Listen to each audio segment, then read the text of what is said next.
اس کو, اور پھر میڈیا اس کے اوپر اویئرنیس پروگرام کرے تاکہ یہ جو آرفن بچوں کا جو چیپٹر ہے نا اس کو درست طریقے سے ایڈریس کیا جا سکے. اس وقت 45 یا 46 لاکھ بچوں میں سے چند لاکھ, میرا خیال ہے 2 لاکھ 2-3 لاکھ بچے جو ایڈریس ہو رہے ہیں. بہت بڑی تعداد ہے بچوں کی کہ جو بہت جلد جو ہے وہ جوان ہو رہی ہے, اور پھر اب 75 سال گزر گئے ہیں, اسٹیٹ نے کوئی نظام تو نہیں بنایا آج تک, تو کئی بچے ایسے پیدا ہوئے, یتیم ہوئے, جوان ہوئے اور بوڑھے ہو کے فوت بھی ہو گئے. تو اب کون جواب دے گا؟ کسی نہ کسی نے آگے بڑھ کے اس پہ کام تو کرنا ہے. بالکل صحیح.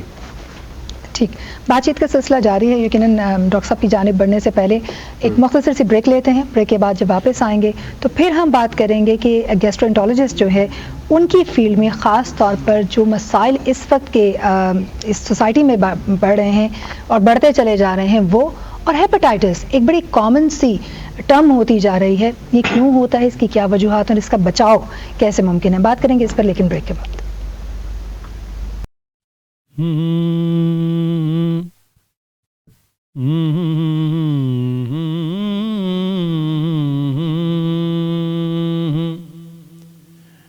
رکھ لیں وہ جو در پر مجھے دربان وغیرہ, رکھ لیں وہ جو در پر مجھے دربان وغیرہ,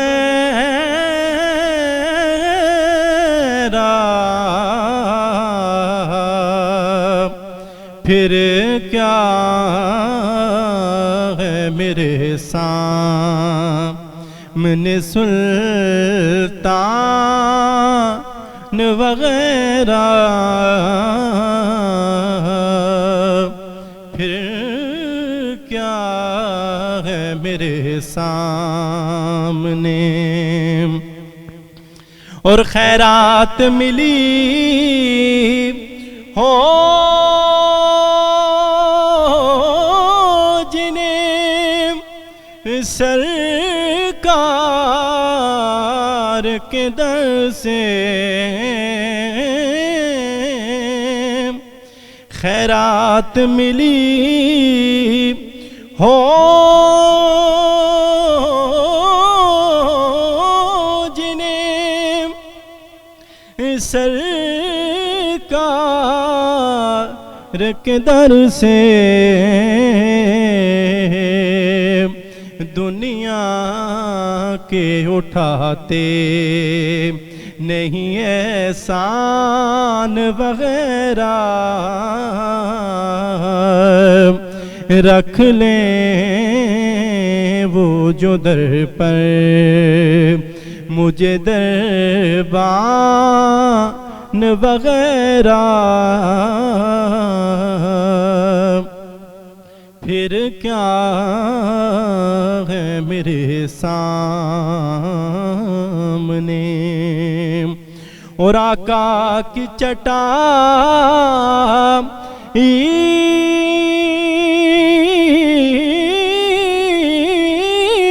کی تو وہ شان ہے واللہ,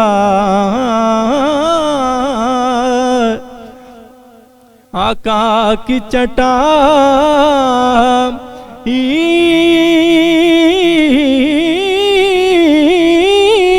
کی تو وہ شان ہے واللہ, بس نام کے ہیں تخت سلیمان وغیرہ, بس نام کے ہیں تخت سلیمان وغیرہ, رکھ لیں وہ جو در پر مجھے دربان وغیرہ,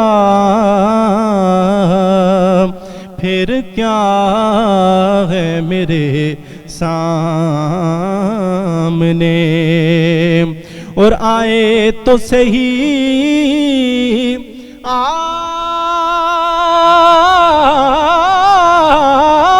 آپ کے منگتے کے مقابل آئے تو صحیح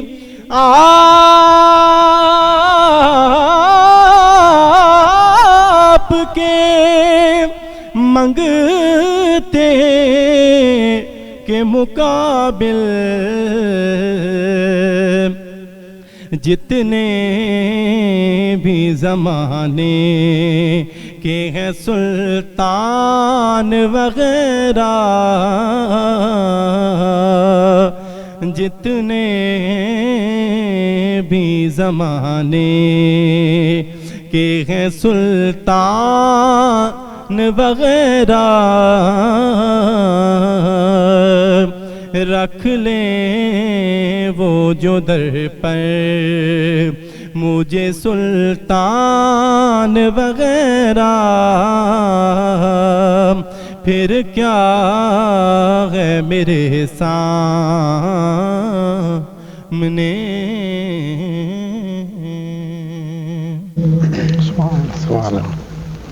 جزاک اللہ، ماشاء اللہ جی۔ ہمارے ساتھ حافظ حسنین ہاشمی موجود ہیں۔ حافظ صاحب بتائیں کیسا رہا آپ کا روزہ، کیسے جا رہے ہیں، اور آپ جس شہر سے ہیں وہاں پر بارشیں ہو رہی ہیں، وہاں پر زیادہ گرمی تو نہیں ہے؟ ماشاء اللہ رمضان شریف الحمدللہ رحمتوں کا مہینہ، برکتوں کا مہینہ، تو بہت اچھا جا رہا ہے۔ تو امید نہیں تھی کہ اتنے ٹھنڈے روزے جائیں گے، ماشاء اللہ بہت ہی جو ہے نا پیارے روزے گزر رہے ہیں، بالکل فیلنگ ہو رہا۔ تو اللہ تعالیٰ ہمیں اس بابرکت مہینے میں مزید ٹھنڈے لمحات میں عبادت کی اور سمیٹنے کی توفیق عطا فرمائے۔ کتنا شیڈول میں کیا فرق پڑتا ہے، یعنی جب رمضان مبارک شروع ہوتا ہے تو کتنا وقت دیتے ہیں آپ، مشق کرتے ہیں، اور مطلب کس طرح کی روٹین ہوتی ہے؟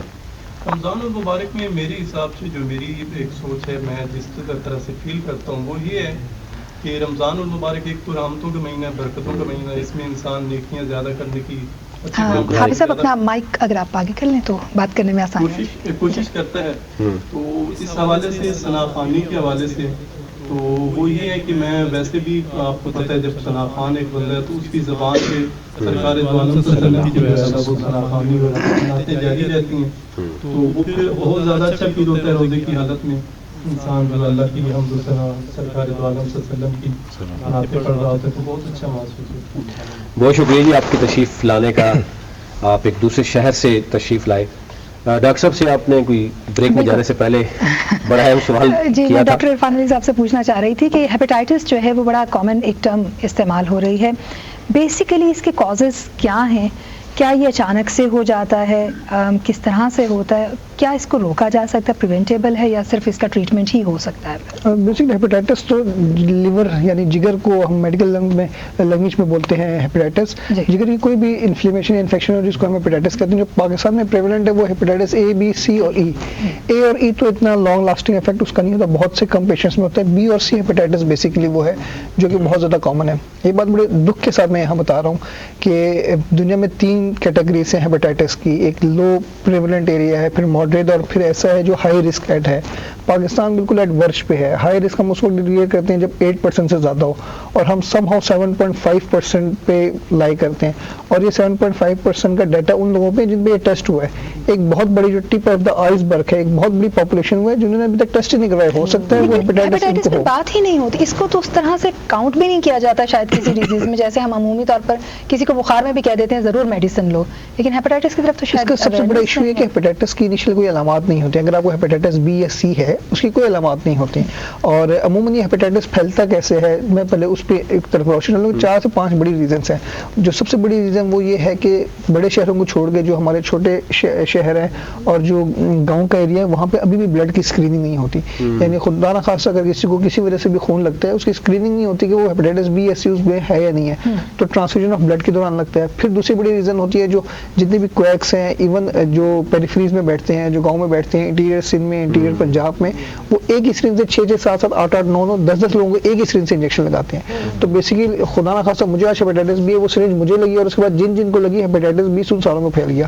اس کے بعد ایک اور بڑی وجہ جو ہمارے باربر جن کو عموماً زبان نائی حضرات کہتے ہیں, ہمارے یہاں یہ کنسیپٹ بالکل بھی نہیں ہے کہ میں اپنی باربر کٹ لے کے باربر شاپ میں جاؤں.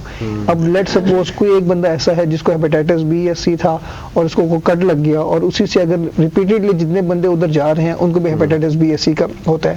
پھر جو ہیپیٹائٹس بی کی ویکسینیشن اویلیبل ہے, لیکن یہ دوبارہ ہمارے معاشرے کا ایک بہت بڑا المیہ یہ ہے کہ اگر ہم ویکسینیشن کا پیشنٹ کو کہیں گے آپ ویکسینیشن کروا لیں, طرح طرح اسٹوریز بنتی ہیں کہ ڈاکٹرز کا اپنا فائدہ ہے, کوئی بیرونی ملک کا ایجنڈا ہے, کوئی چپ فٹ کر دیں گے, نقصان ہو جائے گا.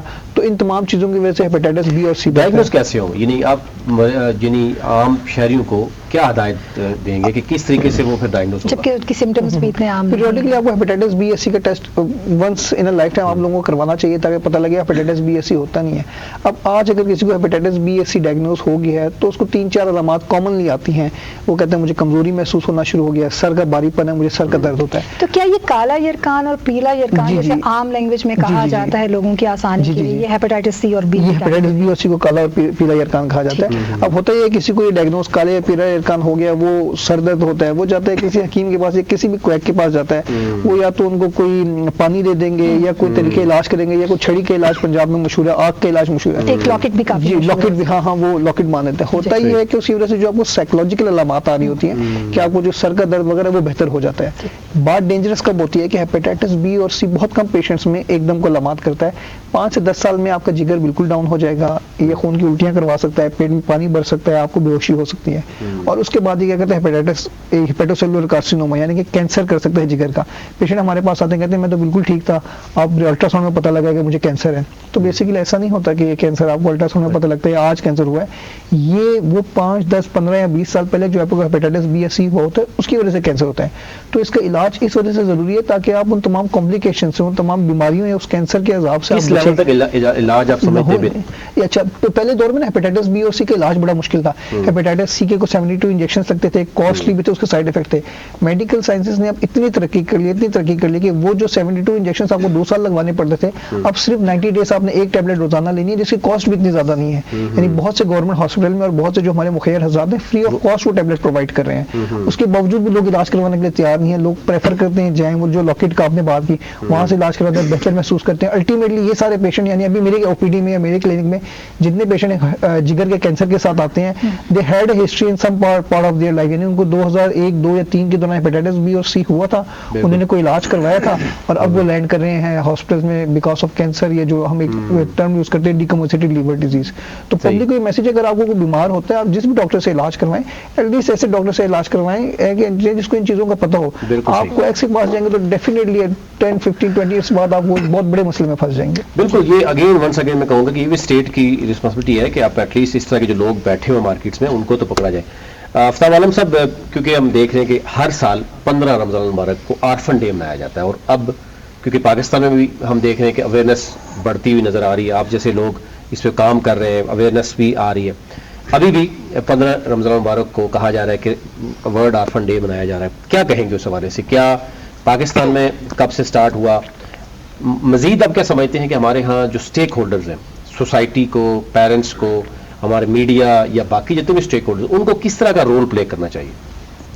یہ جو ورلڈ آرفن ڈے ہے یہ پہلی مرتبہ ترکی سے وہاں کی ایک آرگنائزیشن ہے IHH, اس نے انیشیٹ کیا تھا, اور بعد میں جو ہماری مسلم کنٹریز کی جو OIC ہے اس نے ریزولیشن ایک پاس کی, اور اس کے بعد پھر ہماری قومی اسمبلی نے اور سینٹ نے بھی اس پہ ایون ریزولیشن پاس کی ہیں, اور اس کے بعد سے پوری مسلم ورلڈ کے اندر یہ ایک آرفن ڈے منایا جاتا ہے. بنیادی طور پہ اس کا مقصد یہ ہے کہ جو آرفنز کو مشکلات ہیں, ان کی جو مسائل ہیں, اور بالخصوص جو ان کی محرومیاں ہیں ان کو ایڈریس کیا جائے, اور عوام الناس کو جو ہے آگاہی دی جائے کہ یہ وہ طبقہ ہے کہ جس کی طرف توجہ دینے کی ضرورت ہے.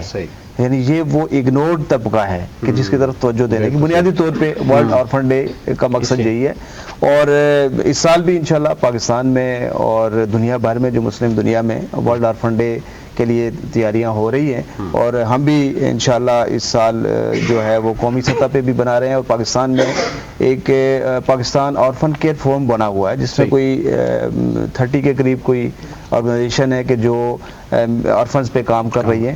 ان کا ایک فورم ہے، اور اس فورم کے تحت قومی سطح پہ بھی اس کو بنایا جاتا ہے اس ڈے کو، اور مختلف یونیورسٹیز کے اندر سیمینار ہوتے ہیں، اور مختلف افطار پارٹیاں ہوتی ہیں، آرفن بچوں کو ساتھ ملا کے ایک سیلیبریٹ کیا جاتا ہے یہ دن. تو میں سمجھتا ہوں کہ 15 رمضان کو، جو آنے والا 15 رمضان ہے، اس میں آرفن بچوں کے ساتھ ہمدردی کے لیے ضرور ہمیں آگے بڑھنا چاہیے، اور اس دن کو اپنے گھروں میں بھی سیلیبریٹ کر سکتے ہیں. آپ اپنے ارد گرد اپنے اڑوس پڑوس سے 2 3 4 یتیم بچے ہر جگہ موجود ہوتے ہیں، جیسے بہت بڑی تعداد موجود ہے، تو ان کو آپ اکٹھا کریں، اپنے گھر میں افطاری پہ بلائیں، اور اس دن کو اس طرح بھی سیلیبریٹ کر سکتے ہیں. بالکل صحیح ہے. اچھا افشا صاحبہ سے جاننے کی کوشش، ایک تو جس تیزی سے، کیونکہ آپ جس موضوع پہ بھی ہم بات کرتے ہیں تو ڈیفینیٹلی وہ موضوع اس قدر بڑھ جاتا ہے، اس کے بعد اس پہ کام شروع ہوتا ہے. جیسے اگر ہم آپ کے شعبے کی بات کریں جس کی آپ ایکس چیئر پرسن رہی ہیں، تو بہت عرصے کے بعد بہت لیٹ ہم نے اس کا سٹارٹ لیا، تو شاید ظاہر ہے مشکلات بھی اتنے زیادہ پڑتے. کس طرح کی مشکلات ابھی آپ سمجھتے ہیں کہ ابھی موجودہ حکومت کو بھی درپیش ہیں، ہماری پبلک کو بھی ہیں؟ کیونکہ پاکستان میں تو اس وقت ہم تو مشکل حالات سے گزر رہے ہیں، اور سب سے مشکل حالات ہے معاشی جو حالت ہے. ظاہر ہے اس میں جب جو صاحب استطاعت لوگ تھے، جو ڈونرز تھے، وہ بھی اس وقت جو ہے وہ چیز نہیں کر سکتے. جو پہلے لوگ پیسہ دے سکتے تھے ان کے لیے وسائل ہے. اب یہ بھی کہا جا رہا ہے کہ جو پہلے ایون افطاریاں ہوا کرتی تھی وہ شاید 2 لوگ مل کے کرتے، اب وہ 10 لوگوں کو مل کے کرنی پڑتی. اس قدر انفلیشن ہے. اس صورتحال میں آپ کیا سمجھتے ہیں کہ مزید سوسائٹی کو، گورنمنٹ کو کس طرح کا رول جو ہے وہ پلے کرنا ہوگا؟ جیسا کہ آپ نے پروگرام کے شروع میں بات کی کہ اس وقت آبادی کا تقریباً آدھے سے زیادہ حصہ جو ہے وہ بچوں اور نوجوانوں پہ مشتمل ہے، تو حصہ بقدر جثہ، تو ان کی پاپولیشن کے ایکویولنٹ ان بچوں کے لیے ریسورسز جو ہیں وہ ایلوکیشن ہونی چاہیے. اور اس میں سب سے جو بنیادی یا کلیدی کردار ہوتا ہے وہ ایک کسی بھی اسٹیٹ کا پولیٹیکل ول ہوتا ہے. اگر آپ کے پاس ایک پولیٹیکل ول ہوگی، اس کے بعد آپ کی وہ پرائرٹی ہوگی، پھر ایک نیشنل پلان آف ایکشن ہوگا. اور پورے پاکستان میں اگر آپ دیکھیں تو بہت سے لوگ اگر کام کرنا چاہتے بھی ہیں تو آپ کو جو انسٹیٹیوشنز ہیں وہ ڈس فنکشنل ملیں گے، آپریشنل نہیں ہیں. اور اس کی بنیادی وجہ جو ہے وہ ایلوکیشن آف ریسورسز ہیں، جس میں فائنینشیل ریسورسز سب سے زیادہ ہے، پھر ٹیکنیکل ریسورسز ہیں، پھر ہیومن ریسورسز ہیں. تو ان ساری چیزوں کا اگر آپ دیکھا جائے تو اوور آل ہم دیکھتے ہیں کہ ہم پہلے آج سے 10 سال پہلے بات کرتے تھے جی قوانین نہیں ہے، قوانین نہیں ہے.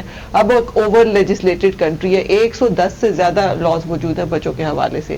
اس وقت جو ہمیں سب سے زیادہ ضرورت ہے وہ یہی ہے کہ ہمیں جو ہمارے ڈیوٹی بیررز ہیں، پالیسی میکرز ہیں، ان کو جب وہ کسی بھی قسم کی پالیسی میکنگ کرتے ہیں تو بچوں کو ان کی آبادی کے لحاظ سے ان کا حصہ دیں.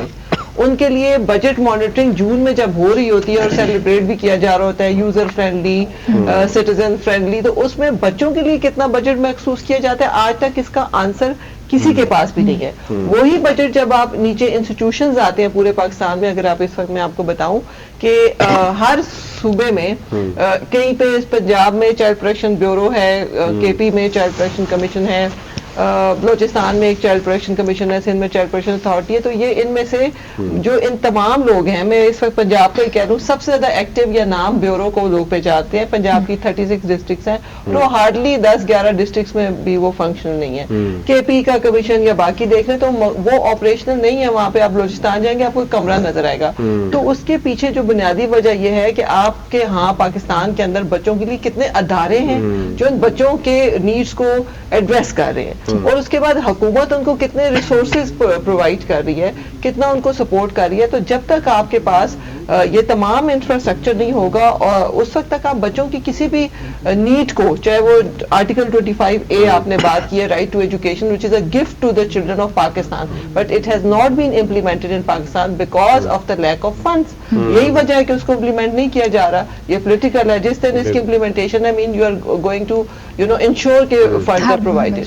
تو اس کے لیے جو سب سے زیادہ اسٹیٹ کو کردار ادا کرنا ہے وہ یہ ہے کہ اوور آل ہمارے جو بچے اور ہمارے یوتھ ہیں ان کے لیے مخصوص اپنی ایک پولیٹیکل ول کو ایکسرسائز کرتے ہوئے ان کو آپ توجہ دیں، وہ آپ کا آنے والا کل ہے، وہ آج آ کے آپ کے انہوں نے تمام جو شعبۂ زندگی ہیں ان کی جگہ سنبھالنی ہے، تو ان کے لیے جب تک ہمارے یہاں یہ ریئلائزیشن نہیں ہوگی، چاہے چائنا کا ماڈل ہے، باقی دنیا کے ماڈل ہیں، کہ جب انہوں نے ترقی کی تو آپ اس کے پیچھے جب اس کے تمام ریسرچ کریں گے تو پتہ چلے گا انہوں نے ہیومن ریسورس پہ انویسٹ کیا تھا. تو اگر ہم اس ماڈل کو نہیں اپنائیں گے اور ہم ایک جسٹ ایک without having any vision, strategy, plan of action, ہم ایک ڈس آرگنائز وے میں صرف ہم بات کرتے جائیں گے اور ہم ایک سسٹینیبل سولوشن کی طرف نہیں جائیں گے، کہ ہم نے ایک ٹائم باؤنڈ چھوٹی چھوٹی ہم انٹرونشنز کر دیتے ہیں، آج یہ دے دو، آج وہ دے دو، آج یہ کر دو، جیسے کہ ایک سیکوینس کے ساتھ ہم اگر اپنے بچوں کو اور اپنے یوتھ کو ہم پرائرٹی نہیں دیں گے تو ہم یہ، میں شرطیہ کہہ رہی ہوں، پاکستان نہیں بدلنے والا. تو یہ ایک پیغام جانا چاہیے. اور دوسرا جو پیغام وہ یہ ہے کہ اس کے لیے ہمارا جو کردار کس کس کو ادا کرنا چاہیے، یہ ہم بات کر چکے ہیں کہ پیرنٹنگ، والدین کا کردار ہے، اسکولوں کا کردار ہے، پھر اسٹیٹ کا کردار ہے، میڈیا کا بہت بڑا کردار ہے. اور اس وقت تک ہم بہت زیادہ روزانہ اخبار اٹھا لیں، ٹی وی اٹھا لیں، سوشل میڈیا اٹھا لیں، بچوں کے جو چاہے وہ سیکورٹی کے، پروٹیکشن کے، وائلنس کے، ابیوز کے، ڈرگس کے، ٹریفکنگ کے، you name an issue and our children are facing it. لیکن اس سب سے ہٹ کے ہم کر کیا رہے ہیں اس پہ کوئی بات نہیں کر رہا. مجھے لگتا ہے کہ ہم سب کچھ جو سب سے آسان ہے آج کل سوشل میڈیا کا دور ہے، زیادہ پیسے بھی نہیں چاہیے ہوتے کیونکہ آپ کی آؤٹ ریچ، ہمارے جو میڈیا، سوشل میڈیا کے تھرو آؤٹ ریچ بہت آگے تک ہم جا سکتے ہیں، ہم انگیج کر سکتے ہیں اپنے پیرنٹس کو، باقی لوگوں کو. ہم رول ماڈلنگ پہ نہیں آ رہے. آپ کے ملک کی حالت بڑے آسانی سے آدھی اس وجہ سے بھی تبدیل ہو سکتی ہے جب آپ سوچ کی تبدیلی پہ کام کریں گے. اور سوچ کی تبدیلی کے لیے سب سے آسان ہے کہ آپ رول ماڈلز کو لے کے آئیں. مطلب آج میرے لیے یہ بہت، مطلب آج کا ہی پروگرام اور ایسے بہت سارے پروگرام جہاں پہ ایسے لوگوں کو آگے لے کے آئیں جو رول ماڈلز ہیں، جنہوں نے کچھ کنٹریبیوشنز کی ہیں، جنہوں نے کوئی مثال قائم کی ہے، اور یوتھ، بچے جو ہیں وہ ان چیزوں کو فالو کرتے ہیں. تو آپ اگر اس ایسپیکٹ کو بھی تھوڑا سا انٹروڈیوس کرانا شروع کر دیں تو آپ کی آدھی پبلک تو اس کو آپٹکس کو دیکھ دیکھ کے ان چیزوں کو آگے فالو کرے گی. تو ہمیں بھی تھوڑا اس ملک میں، پاکستان میں، ہم لوگوں کو اب اپنا انداز بدلنا پڑے گا، نئے تقاضوں کے ساتھ خود کو ہمیں آہنگ کرنا پڑے گا، ہمیں اپنے اسٹیریو ٹائپنگ میں سے باہر نکلنا پڑے گا، اپنی سوچ کو وسعت دینی پڑے گی. بہت سارے ایشوز جو جینیون ایشوز ہیں ہماری سوسائٹی میں، ان پہ کام کرنے کی بجائے وہ سٹگما ہے، وہ سوشل سٹگما ہے.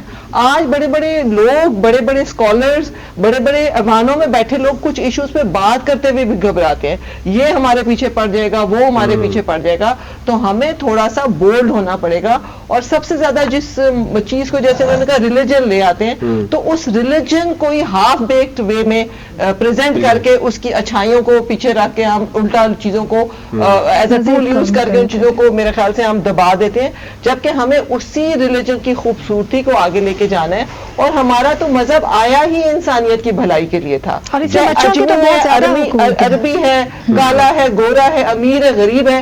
تو اگر ہم یہ بیسک فلسفی ہی آگے تک پہنچا دیں تو آدھا ہمارا جو اسلام ہے یہیں پہ کمپلیٹ ہو جاتا ہے. تو اس کے لیے ہماری یہ ریکویسٹ ہوگی، میں اس میڈیا کے تواسط سے یہ کہنا چاہوں گی، ہمارے جو علماء اکرام ہیں، مذہبی جو ہمارے جتنے بھی مکتب فکر کے لوگ ہیں جن کو لوگ سنتے ہیں، اور بڑی تعداد پیریفریز میں خاص کر وہ ان کو ایز اے ریلیجیس جو ہمارے انفلوئنسرز ہیں ان کو سنتی ہے، ان کو یہ جو باقی معاشرے کی برائیاں ہیں نا، وائلنس ہے، کرپشن ہے، باقی جو برائیاں ہیں اس کے اوپر بھی بات کریں. مطلب ہم زیادہ تر عورتوں کو فوکس کر رہے ہوتے ہیں اس کو، لیکن اس کے ساتھ ساتھ جو اصل مسائل ہیں، کرپشن ہے، وائلنس ہے، مطلب بہت سارے اور برائیاں ایسی ہیں، ان پہ بھی اسی فورس کے ساتھ بولیں جتنا ہم بے حیائی پہ بولتے ہیں. تو یہ باتیں تھوڑا سا ہمیں بولڈ ہونا پڑے گا. اور یہ چیزیں جب یہ ہمارے جو خاص کر جو مذہبی حضرات ہیں، جو بہت بڑے انفلوئنسرز ہیں، وہ جب اس میں لیڈ لیں گے، آگے آئیں گے، بات کریں گے، اور یہ تو مذہب کی بات ہے، تو تبدیلی جو ہے آہستہ آہستہ ضرور آئے گی. تو یہ میں یہی سمجھتی ہوں. بہت اچھی طریقے سے آپ نے ایکسپلین کیا کہ ہمارے ہاں ڈیفینیٹلی جب کلیکٹیو سوچ کے ساتھ ہم آئیں گے، تمام مکاتفک لوگ اس پہ اپنی اپنی یعنی جو ان کی ایکسپرٹیز ہیں وہ دیں گے، تو ڈیفینیٹلی پھر معاشرے میں، کیونکہ ظاہر ہے جب بچوں کی بات آتی ہے تو یہ مستقبل کی بات کی جاتی ہے پاکستان کی. اچھا صوبیہ صاحب، یہ کیونکہ وقت بھی ختم ہو جاتا ہے ہمارا، ہم یہ چاہ رہے ہیں کہ پروگرام کا آخری لمحات میں داخل ہو چکا ہے، جو کس طرح کے مسائل اسپیشلی آپ جس طریقے سے کام کر رہی ہیں ایک تو یہ ہے کہ ہمارے جو پیرنٹس ہیں اسپیشلی ان کو کیا میسج دینا چاہیں گے, اور جو سوسائٹی میں اگر آپ سمجھتے ہیں کہ کچھ لوگ اگر کچھ گھروں میں اس طرح کے مسائل ہیں تو وہ ان لوگوں کو آپ تک کیسے ایکسیس ہونا چاہیے, یا ان کو گھر میں کیا کرنا چاہیے؟ فرسٹ آف آل میں میڈم نے بڑی زبردست بات کی کہ ہمارا جو فوکس بے حیائی پہ ہے, اس پہ میں ایک مثال یہ دوں گی کہ میرے پاس اس وقت اراؤنڈ اباؤٹ 8 to 9 ایسی بچیاں موجود ہیں جو مینٹلی ریٹارڈڈ ہیں. اب جس کو کوئی ہوش ہی نہیں ہے وہ کیا بے حیا ہوگی, لیکن ان کو اپنے گھروں میں بھی بحران جا سکتے ہیں. ایک بچی ایسی بھی موجود ہے جو اپنے والد ریئل فادر نے بھی ابیوز کیا. تو اب میرا اکثر سوال ہوتا ہے کہ اب اس بچی کو تو ہے سینس ہی نہیں ہے نا, تو اس کو تو آپ بلیم نہیں کر سکتے کہ وہ بے حیا ہے. لیکن بٹ اس کی ہم نے پھر سرجری کروائی اور مطلب بڑی مشکل سے تو میں سب سے پہلے تو یہ ماؤں کو یہ پیغام دینا چاہتی ہوں کہ وہ بیٹیوں پہ فوکس کرتی ہیں. بہت کہا جاتا ہے بیٹی کو یہ بتاؤ, بیٹی کو یہ کرو, بیٹی کو وہ کرو, لیکن جیسے ایز اے بیلجیم کی اگر میں بات کروں وہاں پہ فوکس ہے کہ بیٹے کو بھی ماں باپ بیٹا بھی بیٹے کو اولاد کو ایکولی ہی گائیڈ کیا جائے کہ اسے بھی اسی طرح ٹرین کرو, اس کو بھی گائیڈ کرو, اس کو بھی ہر چیز جس طرح بیٹی سے کھل کے بات کرتی ہوں ماں بیٹے سے بھی کھل کے بات کرے, اس کو بھی گائیڈ کرے. تو میرا خیال ہے کہ یہ ایک بہت امپورٹنٹ بات ہے. سیکنڈلی ڈسیبلٹی پہ اگر میں بات کروں تو اس میں بہت ضروری ہے کہ ہمارے پیرنٹس شادی سے پہلے اگر بلڈ ٹیسٹ ہو بھی جائے تو اس میں کوئی ایشو نہیں ہے, لیکن نہیں بھی کروانا تو گائیڈ لائن ضرور ہونی چاہیے. اور اگر میں اسٹیٹ کی بات کروں یعنی بلڈ ٹیسٹ سے آپ سمجھتے ہیں کہ مختلف بیماریوں سے بچا جا سکتا ہے, جینیٹکلی بہت ساری چیزیں سامنے آ جاتی ہیں نا, لیکن یہاں پہ اگر آپ کسی فیمیل تو کروا ہی لیں گے, اگر آپ لیکن وہ اسٹیٹ اگر رول پلے کرے گی تو ڈیفینیٹلی پھر وہ ایک ہو سکتا ہے.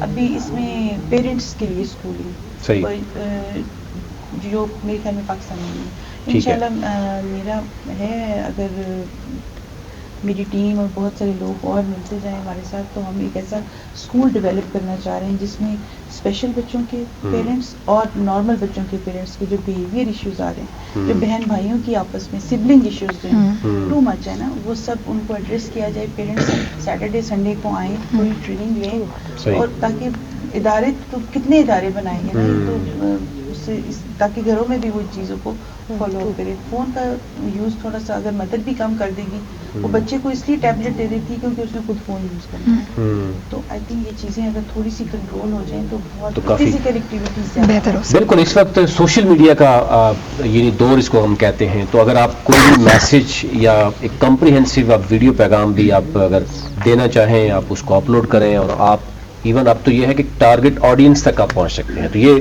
لیکن اگر اسٹیٹ چاہے یا کوئی بھی ادارہ چاہے تو ڈیفینیٹلی بہت سے کام یعنی دیر از ول دیر از وے, تو وہ تو نکلتا ہے. ابھی ہم جاتے ہیں جی الحاج لیاقت حسین صاحب ہمارے ساتھ موجود ہیں. لیاقت صاحب ایک تو ہمیں نعت کی سعادت جو ہے حاصل کرنی ہے آپ سے, اور دوسرا میں چاہ رہا تھا کہ یہ جو آج کل آٹے کی تقسیم کے اوپر جو کچھ ہو رہا ہے یہ آپ بھی دیکھ رہے ہیں, اور کیونکہ کچھ مذہبی معاملات بھی اس میں آ جاتے ہیں, کیونکہ رمضان میں ہی ہم یہ ساری چیزیں وہ کرتے ہیں جی. ایک طرف تو یہ سمجھا جاتا ہے کہ شاید ثواب کی نیت سے ہی سارا کچھ کیا جا رہا ہے, لیکن یہ بھی بات ہوتی ہے کہ اگر آپ ان لوگوں کو یہ آج کل بہت سی ٹیکنالوجی ہے, ایزی پیسہ کے تھرو اگر آپ ان کو وہ پیسہ دے دیں جو اس شخص تک پہنچ جائے تو آسانی سے کوئی چیز خرید سکتا ہے. اتنی بڑی پریکٹس جس میں تمام ادارے, اور ہم یہ دیکھ رہے ہیں کہ مختلف طرح کی سیکیورٹی فورسز جو ہے وہ لاٹھیاں لے کے کھڑی ہیں رمضان میں, ان لوگوں کو جس طریقے سے تذلیل کی جاتی ہے. یہ کیا ہو رہا ہے؟ جی نوید صاحب, یہ میں سمجھتا ہوں کہ نظم و ضبط کا کوئی صحیح طریقہ نہیں ہے جس کو حکومت یا ہمارے ادارے جو ہیں وہ اپنا رہے ہیں. وہ آپ والی بات ہے کہ اگر یہی پیسے جو ہیں وہ ان کو ویسے دے دیے جائیں, یا میرے ذہن میں یہ بات آتی ہے کہ اسی آٹے کو اگر تھوڑا سستا کر دیا جائے, اس معاملے میں عزت نفس کا مسئلہ بھی آتا ہے. اور خاص طور پہ جو اب چند دنوں سے دیکھ رہے ہیں کہ اموات ہو رہی ہیں, 11 لوگ, عورتیں, بچے وہ مر رہے ہیں اس میں, تو اس کے باوجود بھی اس کے اوپر کوئی جو ہے وہ نہیں سوچا نہیں جا رہا. تو اس سے بہتر یہی ہے کہ اس کو سبسڈی دی جائے, یا اس کو بہتر تو یہ ایک عام مارکیٹ میں وہی نتائج حاصل ہو سکتے ہیں سیاسی طور پہ. اگر سستا کیا جائے آٹا تھوڑا تو بڑی بات ہے کہ جی اس وقت اس موقع میں اور ایسے حالات میں جو ہے وہ آٹے کو سستا کر دیا گیا. میرا خیال ہے یہ ایک بہتر طریقہ ہے. بالکل, کیونکہ ہر وقت ہم یہ خبروں میں دیکھتے ہیں جی اس شہر میں بگدڑ مچی, اس میں ہوگا, اس میں یہ ہوگا, اس میں وہ ہو گیا. اور ظاہر ڈیفینیٹلی جب انتظامیہ جاتی ہے تو سیکیورٹی کے جب پروٹوکولز کو دیکھا جاتا ہے تو وہاں پر مزید رش بڑھتا ہے. روزے کی حالت میں ہم نے دیکھا کہ جو مرد اور بہت لمبی لمبی قطاریں اور بہت گھنٹوں تک جو ہے وہ. نعت کی طرف جائیں گے جی, اس کے بعد ہمارا پروگرام کا کیونکہ وقت ختم ہونے کو ہے, اس سے پہلے سب سے پہلے نعت کی طرف چلتے ہیں, اس کے بعد باقاعدہ طور پر اختتام تک پہنچیں. جی رات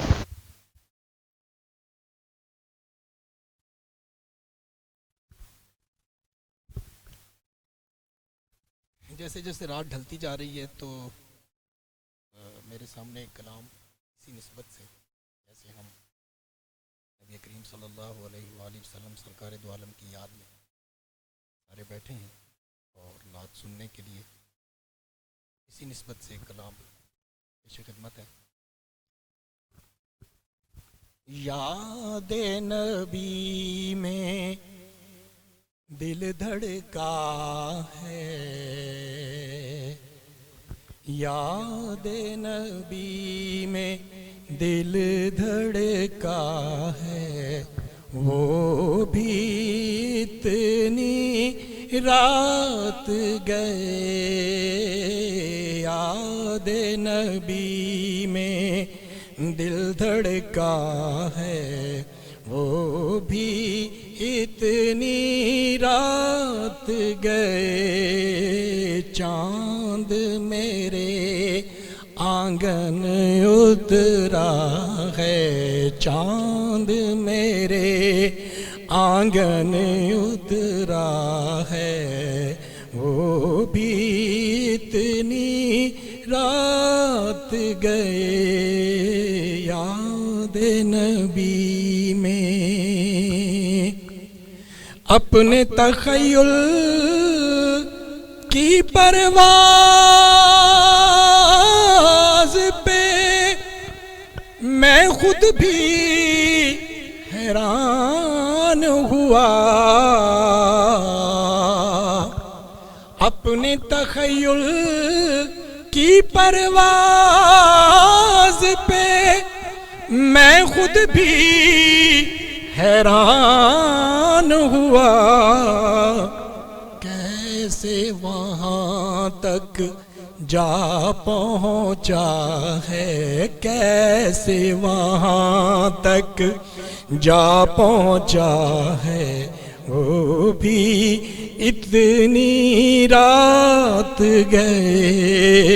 یاد نبی میں ایک شب میں نے ایسا دیکھا, ان کے در پر حاضر ہوں. ایک شب میں نے ایسا دیکھا, ان کے در پر حاضر ہوں. میں ہوں اور ان کا روضہ ہے, میں ہوں اور ان کا روضہ ہے, وہ بھی اتنی رات گئے. یاد نبی میں سدرا پر جبریل نے آخر ساتھ نبی کا چھوڑ دیا. سدرا پر جبریل نے آخر ساتھ نبی کا چھوڑ دیا. آگے سفر بالکل تنہا ہے, آگے سفر بالکل تنہا ہے, وہ بھی اتنی رات گئے. یاد نبی میں